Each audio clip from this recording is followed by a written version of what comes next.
நம்ம இந்த விடயங்கள்லாம் நிறுவி காட்ட போறோம். சரியா? இதுக்கு ஒரு ஃபார்மட் இருக்கு. அந்த ஃபார்மட்டை நம்ம ஃபாலோ பண்ணோம்னா கரெக்டா செய்யலாம். வட்ட நாட்பக்கல் ஏபிசிடி. ஓகே, வட்ட நாட்பக்கல் தரப்பட்டுள்ளது. ஏபி சமன் பிசி, ஏபி சமன் பிசி, இந்த நீளங்கள் ரெண்டுமே சமன். சிடி சமன் டிஏ, இந்த நீளங்களும் ஒன்றுக்கொன்று சமன். இது ஒரு பட்டம் மாதிரியான விடியும். அடுத்து டிசிஏ, டிசிஏ இந்த கோணம், டிசிஏனா இந்த கோணம் வந்து எக்ஸ் அப்படின்னு தரப்பட்டுள்ளது. இந்த கோணமானது எக்ஸ் என தரப்பட்டுள்ளது.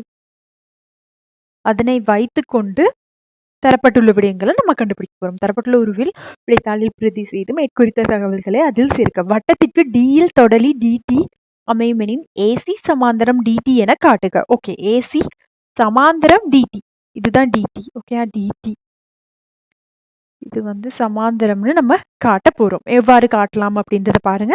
நம்ம வந்து என்னத்தை நிறுவ வேண்டியது அப்படின்றது ஒரு விடயத்தை எழுதி கொள்ளணும். சரியா?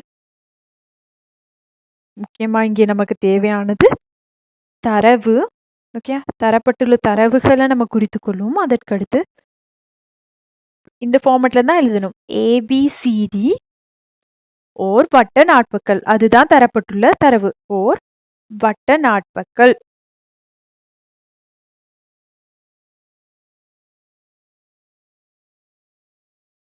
அதுக்கடுத்து இரண்டாவது நம்ம எழுதணும் எதை நிறுவ வேண்டியது. தரவுக்கு ஒரு மார்க்ஸ் தருவாங்க. சரியா? தரவு நம்ம சரியா எழுதணும். அடுத்து நிறுவ வேண்டியது, இந்த விடயத்தை நிறுவ வேண்டும், அதுவும் முக்கியமானது.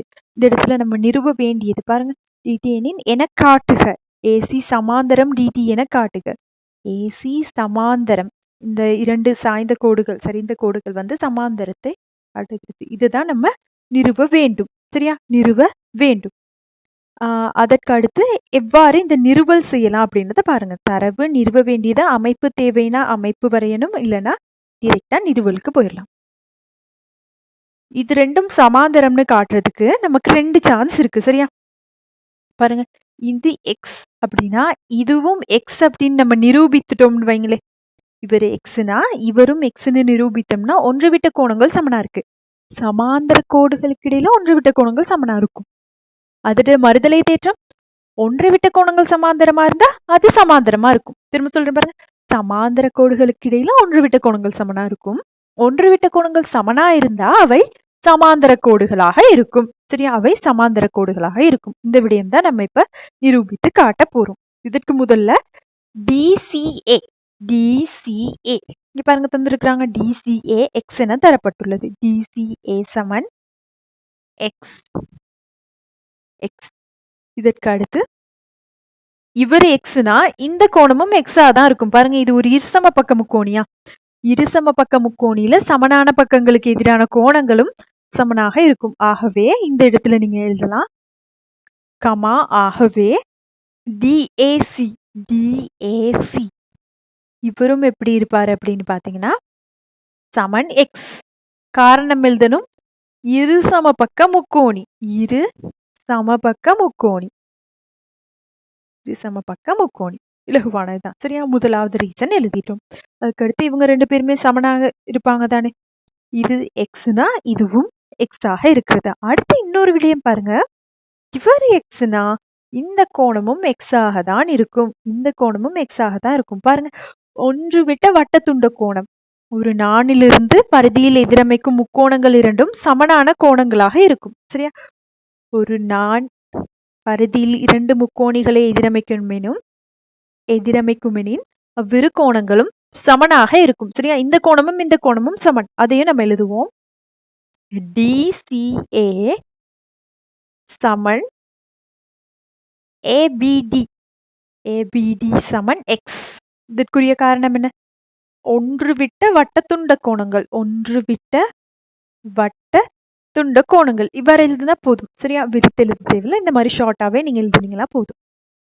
ஃபர்ஸ்ட் தரவு எழுதணும், நிறுவ வேண்டியது எழுதணும், அடுத்து நிறுவல். நிறுவல்னா அதை காண்பிக்க போறோம். இந்த கோணம் சமனா இருந்தது, ஒன்று விட்ட கோணங்கள் சமன்னா அது சமாந்தரம்னு நம்ம நிரூபிக்கலாம். அதுதான் நம்ம எடுக்க வேண்டிய விடயம்.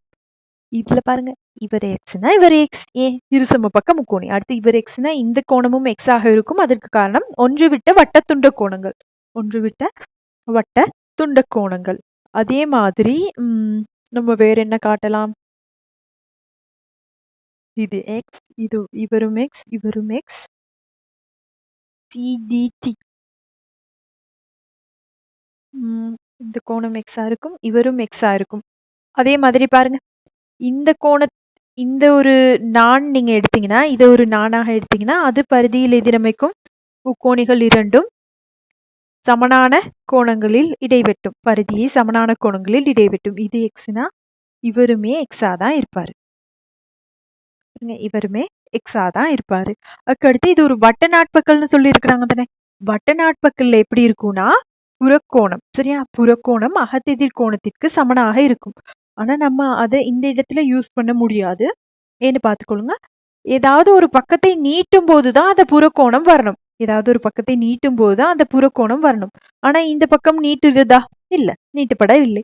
இந்த பக்கமும் நீட்டப்படவில்லை. ஆகவே அந்த கோணத்தை நம்ம பயன்படுத்த முடியாது. ஆனா தொடலின்னு ஒரு விடயம் சொல்லியிருக்காங்க. தொடலி எப்படி இருக்கும்னா செங்குத்தாக இருக்கும். இந்த வட்டத்திற்கு தொடலி வந்து செங்குத்தாக இருக்கும்.